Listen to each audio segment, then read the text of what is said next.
After the exercise, we've got to talk about food.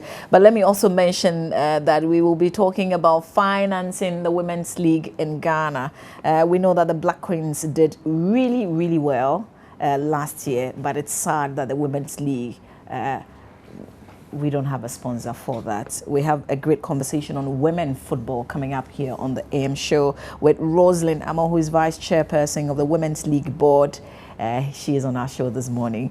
But let's talk about food. Last week, we did talk about breakfast, and today we're talking lunch. Some of us, the breakfast is more like lunch for us as well. But Nana Kofi Wusu, who is a dietitian, who's also a lecturer with the School of Allied Health Sciences, is joining us. It's good to see you. Thank you very much. You look healthy. I'm trying. I don't get 100% to stick to good eating all the time. That we all can't do 100%. We can only do what we can. So far as we are past the past mark, we get to 75. You may adhere to good eating habits, not all the time, but most of the time you should target to get it. All right. So, you know, we did some exercises, which is a good thing, Roland and myself. After an exercise like that, after a session like that, what do you have to eat? You have to replace your fluids. That's the first thing to do, and electrolytes. You know, so I'm seeing now there are sports drinks in vogue now, so a little sports drink will help you, and it goes for the sportsman. And I'm a sports fanatic. One of my areas is sports nutrition. So I'm interested in the Rosalie Amu discussion. But you see, when you get something that will pep up your electrolytes that you've lost through the sweat and replace the fluids that you've also lost, it's a good start. Then you wait a while, then you eat your real food. It's not good to eat heavy food just after exercise. It's a non-starter. You nauseate and you vomit and all that.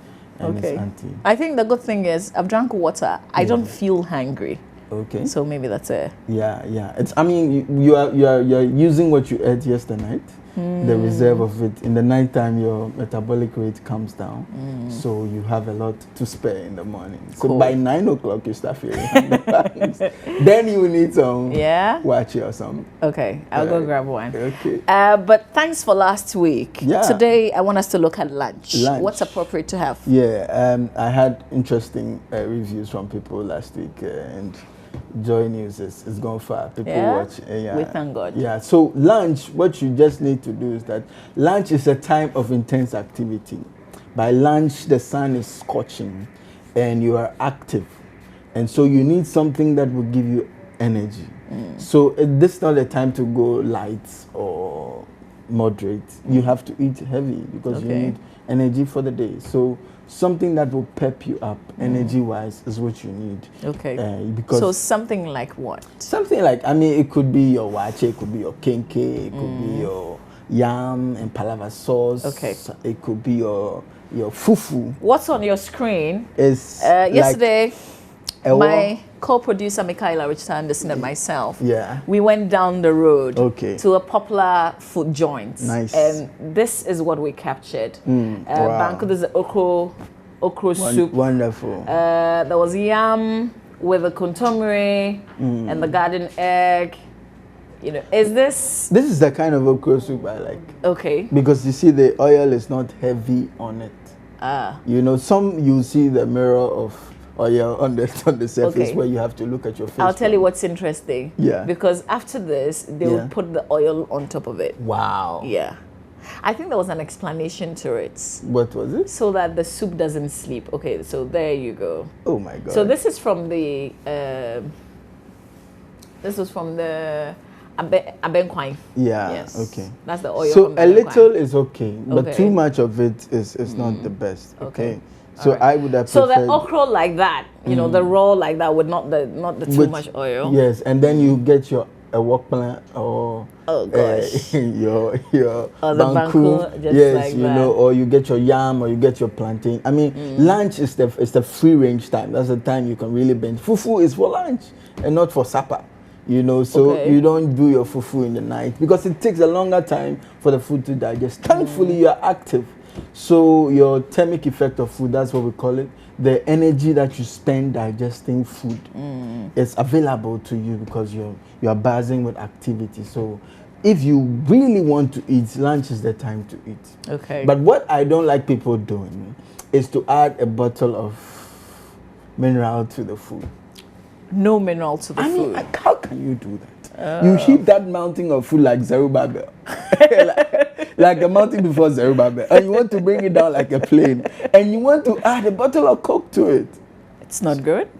You know, it's not the best. Okay. You know, and or maybe a bottle of So juice? juice, I can understand. Or just water? I mean, water is fine. Water would be good for you, but even juice, it would depend. If you have an anemia and you want vitamin C to pick up the iron, we will allow that. But if you do a tall glass of juice, it's an extra addition that you're doing to it. So, Okay. I mean, just get your meal and then get your water in addition. Don't add anything. And you see, the typical thing, last week I talked about it, the typical thing that people do is to eat a lot of meat and a lot of fish by the food. And we don't think it's helping. We think that it's putting undue pressure on your kidneys and you're jeopardizing yourself to ailments like kidney diseases, blah, blah, blah. So we should be careful. We should eat well, but we should be careful about it. So what do you, after this heavy meal, what is appropriate to have later in the evening when you get home? So something light. You know, you hear the adage in the morning, eat like a king, in the afternoon, eat like a prince, in the evening, eat like a pauper. Something, especially when you get home late, you need to take something light so that, I mean, it doesn't, as they say, sleep on you whilst you're sleeping the night. You realize people will have a heartburn in the night and they can't really sleep well because they ate too heavy in the evening. So if you eat late, moderate it a bit. But if you can eat around 5, 6, you can do What kind of foods do you eat at that time? So an oats will be good for supper if it's late. A wheat porridge will be good for supper if it's late. If you are the type that comes home late, you can swap your breakfast meals for supper so that you can take your heavy meals for breakfast, take your heavy meal for lunch, then you take your light meal for supper because you're a late eater. And in this day and age, Accra, a lot of people eat very late. So something light for the night, and it should be fibrous. Okay. At what point do you have the minerals? Maybe in between somewhere when you go to a function, and I say these things should be occasional. Okay, it's not an everyday thing that you do. Or you are pressed up, you don't have too much time, and it's lunchtime. You need to put something in your system. You are going hypo. Your sugar is getting low, and you want to pep yourself up once in a while. It's okay to do that, you know. But if you do it all the time, and what I also see people do now is that they add energy drinks to their meals. Okay, I think that's dangerous. That's very, very dangerous. Because, I mean, the food has enough calories. Why add an energy drink to the meal? Okay. You know, I mean, it's not Sometimes necessary. I feel like you know, drinking something. So your fruit juice is fine for me. I mean, if you can get it. Or you can get your water chilled. It's nice. And in the afternoon, you can drink chilled water because the weather is very hot. So you need something to cool your system now. So let's be careful. On the streets and in the shops and in the markets, by the lorry stations, people are binging in these energy drinks on a daily basis, and they do like 2, 3 a day.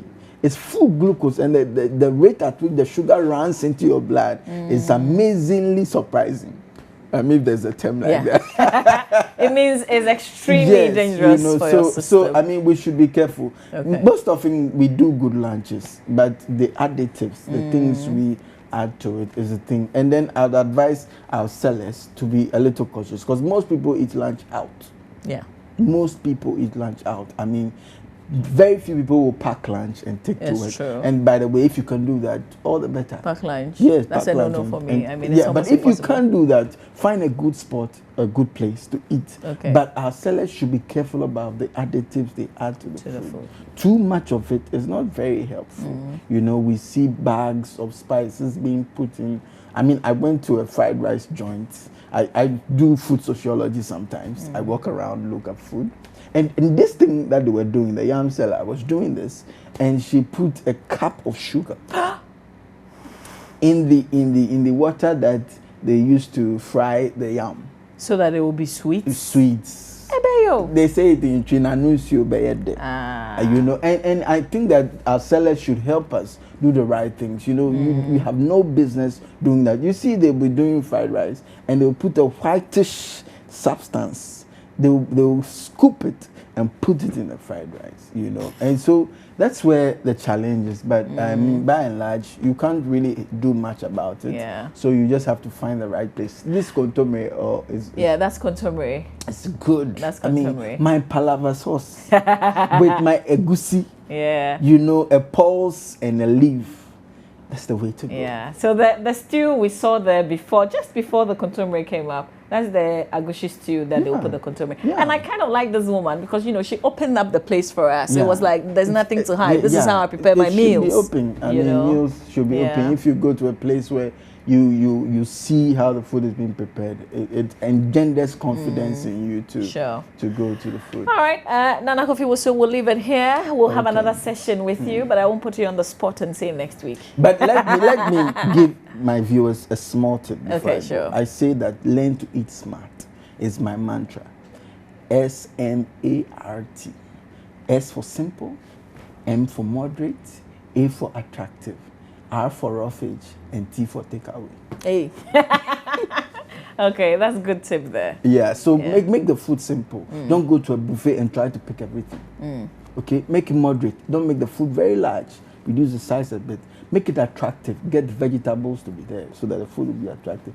And add some roughage. Let some fiber be in there. And if you can't eat everything, don't force yourself. Take some away. Don't force yourself because you paid for it. Yes, because it's free. Oh, because it's free, yeah, sure. You know, so, all right, good. So I want to say hi to my lovely wife and my new daughter. That's just arrived. Oh, congratulations! Yeah, thank you very much. Cool. All right, thank you so much for your time. Nana Kofi Wusu is a lecturer with the University of Health and Allied Sciences, and he's also a dietitian. Yeah. We thank you. All right.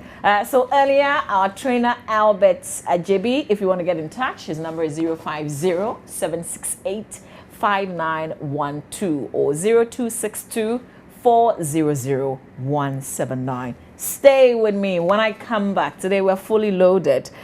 Financing the Women's League in Ghana and the Black Queens seem to be the biggest challenge in women's football in Ghana. The Black Queens won gold last year at the All African Games. But despite the fact that they made the country proud, we seem to have a sponsorship challenge with the Women's League. My guest, Rosalind Amo, Vice Chairperson of the Women's League Board, is on the show this morning, and then we'll have our big conversations on AM Talk. So stay with us.